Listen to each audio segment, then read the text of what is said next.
Oi pessoal, tudo bem com vocês? Como conseguir distinguir se o que estamos ouvindo ou aprendemos está de acordo com a palavra de Deus? Hoje a gente já vem meio que pré-fabricado a nossa, digamos, mentalidade cristã, porque ou viemos de um catolicismo ou somos ensinados e doutrinados por um mundo protestante, né? A gente sabe que muitas coisas ali, quando Lutero veio fazer uma reforma, muitas coisas acabaram não avançando como os apóstolos acabavam ensinando. Ficou vários ensinos danificadores e ainda hoje presente no meio protestante, né? Então, como é que a gente consegue se orientar com a verdade ensinada pelos apóstolos? Eu sei que às vezes você está olhando e você diz, olha aí o cara que acha que tem a verdade. Não, mas existe uma verdade, né? Existe um direcionamento. A gente está diante hoje de uma cultura onde tem várias divisões e várias interpretações acerca da palavra de Deus para vários temas, né? Por exemplo, aqui a Trindade, o ensino da mulher na igreja e outros tantos aí, calvinismo, arminiano, e se torna muito difícil uma pessoa conseguir compreender realmente o que de fato é a verdade no meio de tudo isso, porque se existe uma verdade, alguém está errado, alguém está equivocado. E como é que a gente chega lá? Não é uma trajetória muito fácil. O primeiro ponto que eu entendo e eu tenho a clareza que vai te direcionar pelo caminho da verdade é você parar completamente de ouvir externos. Ou seja uma ministração, seja uma pessoa que você admira, você vai precisar se esvaziar de todo tipo de comunicação e interferência. A partir disso você vai começar a ler a Bíblia, unificando justamente com o tempo histórico e história. Você fazendo isso e pedindo que o Espírito Santo te direcione para o caminho certo, por toda a verdade, você vai ver que muitas coisas que você aprendeu, muitas nomenclaturas que você acreditava até então, não se encontram na doutrina dos apóstolos. E aí sim você vai poder conseguir ter um deslumbre muito maior do que realmente é a doutrina apostólica. Eu costumo trazer uma parábola, digamos assim, muito simples. Imagine que você está para entrar dentro de uma sala, né? E dentro dessa sala tem uma TV, tem um sofá, tem um tapete. Do lado de fora, antes de você entrar, tem uma pessoa que te diz, olha, quando você entrar nessa sala, você vai olhar para o tapete e para a TV. Então você entra no local, os teus olhos diretamente vão correr para esse destino. Você vai olhar o tapete, a TV, você vai sair dali, você vai dizer, o cara vai te perguntar, o que é que você viu? Bom, eu vi o tapete assim, a TV assim. Porém, você acabou não vendo o sofá, você acabou não vendo o quadro, porque você foi direcionado, tendenciado a observar certa coisa. Digamos que seja assim, quando a gente aprende algumas doutrinas, seja ela do meio protestante, que se diferencia do catolicismo em muitas coisas, você vai direcionado a compreender, a observar determinados textos, sem conseguir deslumbrar aquele todo. Agora, quando você entra numa sala sem nenhum tipo de direcionamento específico, você vai conseguir observar o tapete, o sofá, a TV, o quadro, e vai conseguir ter uma análise muito maior do contexto todo. Eu costumo dizer que é semelhante quando você se esvazia de doutrinas já ensinadas. Por exemplo, hoje no meio protestante a gente tem doutrinas muito firmadas e embasadas, como por exemplo a Trindade, né? A Trindade é algo que é meio que normal entre o católico e o protestante, é meio que unifica uma doutrina. Mas quando você vai para a palavra de Deus, você não vai achar essa palavra.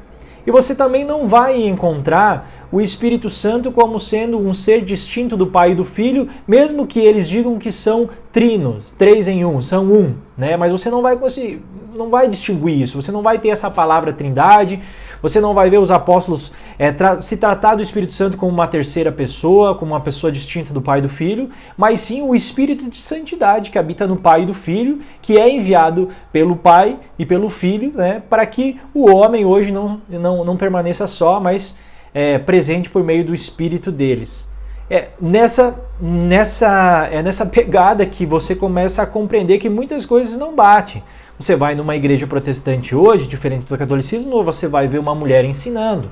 Você vai para a leitura bíblica, você vai ver que quando o apóstolo Paulo ele direciona o ensino da mulher ser direcionado exclusivamente para outras mulheres, de modo nenhum direcionado a uma família, a um cabeça de família, a um homem, ou seja, ela não pode firmar doutrina, e ele especifica isso, dizendo que isso é uma doutrina, é uma lei de Deus para todas as igrejas. E você vai ver que começa a ficar meio que desconexo. Ou, por exemplo, você começa a ver uma questão muito levada hoje no meio evangélico, que é o calvinismo, né? Que é a questão de compreender as pessoas que estão predestinadas, a predestinação de uma forma incorreta, bem errada, porque na presciência de Deus a gente consegue entender o que é a predestinação. É Deus antes do fim já compreendendo tudo e falando sobre ele. É diferente de Deus ter escolhido pessoas para odiar. Ele poderia ter salvado algumas, mas não o quis, né? Mas ele quis salvar aquelas que ele quis e as outras ele odiou simplesmente pelo mero prazer. Ou simplesmente impossibilitou elas de receberem a Cristo, porque ele mesmo não quis. E aí eles falam que isso é mistério. Fazer essa leitura te dá um deslumbre muito maior do que é a presciência de Deus. Realmente ele ver o final desde o princípio e escrever sobre isso, como por exemplo a gente tem Apocalipse, o pai e o filho mostrando para João o que haveria de acontecer, mostrando para Isaías, para todos os profetas do Antigo Testamento, acerca do milênio, acerca da restauração de todas as coisas, porque Deus em sua presciência já havia visto. Então, por já ter visto, falou, manifestou, mostrou para os seus apóstolos e profetas. E isso não tira de modo nenhum a escolha, o livre-arbítrio, o poder de escolha do ser humano. Então compreender isso, sem ter influências externas, é muito poderoso e vai abrir a mente de vocês. Então a gente vê pessoas tropeçarem em diversas coisas, parece que Satanás armou armadilhas. Você pega a questão de uma pessoa que acredita na Trindade, consequentemente ela vai acreditar no calvinismo e vai fazer venda do evangelho, vai vender livro, vai vender cursos, enquanto você não vê isso na palavra de Deus. Quando você lê unicamente a palavra de Deus e com contextos históricos, com livros não direcionados à teologia, né, como a gente tem hoje, mas sim históricos, a gente consegue ter um deslumbre muito maior da justiça de Deus, do propósito de Deus, da redenção de Jesus. E você vê que tudo isso é muito justo e muito verdadeiro, e muito belo, muito maravilhoso. Qual que é a beleza, por exemplo, de Deus não salvar pessoas porque Ele mesmo não quis? E aí você coloca a desculpa que isso é mistério de Deus. Ele tem um poder para escolher quem ele quer salvar e quem ele não quer salvar. Não existe justiça nenhuma. Qual é a justiça que existe nisso? Nenhuma. Mas enfim, essas coisas acabam trazendo uma deturpação da mensagem do Evangelho. E essas pessoas, consequentemente, vão cair em venda de livros, vão comercializar a fé, comercializar testemunhos. Essas pessoas que acreditam na Trindade, elas vão perder o foco no conhecer Jesus, porque o conhecer o Pai, conhecer o Filho, vem por meio de um Espírito Santo que Ele nos dá, mas não como um indivíduo, não como uma pessoa, como é ensinado na Trindade. Na realidade, isso é uma doutrina que nasceu ali logo depois de Constantino. A gente vê o catolicismo pegando muito firme nisso, com aqueles irmãos que começam a ensinar essa doutrina, e isso acaba se estendendo dentro da reforma protestante e acaba entrando, né, não passa pela essa peneira e acaba entrando na reforma. Por exemplo, a gente tem Lutero, por exemplo, a gente vê por pouquíssimos detalhes, o livro de Apocalipse não foi retirado por ele, porque era o desejo dele retirar.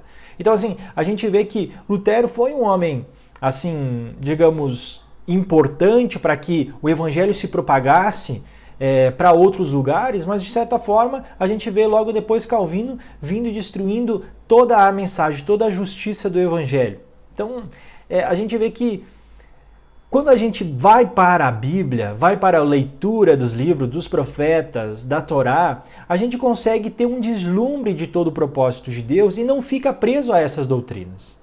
E ficar preso nessas doutrinas acaba limitando muito o nosso conhecimento acerca de Deus.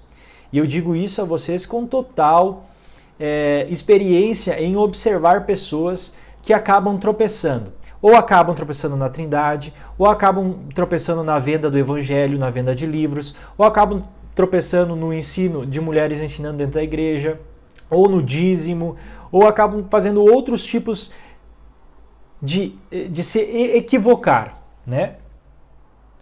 Acabam se equivocando com outras coisas. E isso é muito danoso. Então eu quero convidar você nesse vídeo a se prostrar para o Evangelho, a se prostrar diretamente para o Evangelho, a fim de quê? De conhecer a perfeita, boa e agradável vontade de Deus. Enfim, irmãos, fiquem na graça e na paz. Espero que isso talvez traga. Eu não quero brigar com você, né? Eu não quero trazer um escândalo no coração de vocês, mas eu quero te convidar a se voltar a abrir, né, essa porta do Evangelho unicamente. Parar de ouvir outras pessoas a falarem acerca do Evangelho, a ensinar sobre acerca do Evangelho, mas você mesmo buscar na palavra de Deus o verdadeiro conhecimento. E Isaías mesmo fala que nós não precisaríamos de mestres para nos ensinar, porque nós mesmos ouviríamos, nós mesmos aprenderíamos diretamente dele. E como? Por meio dos escritos dos profetas e dos apóstolos. Então, vamos fazer esse movimento, vamos tentar direcionar nossa atenção para os textos bíblicos. Eu acho que vai ser muito importante para todos. A graça e a paz a todos vocês, espero ter contribuído com esse vídeo.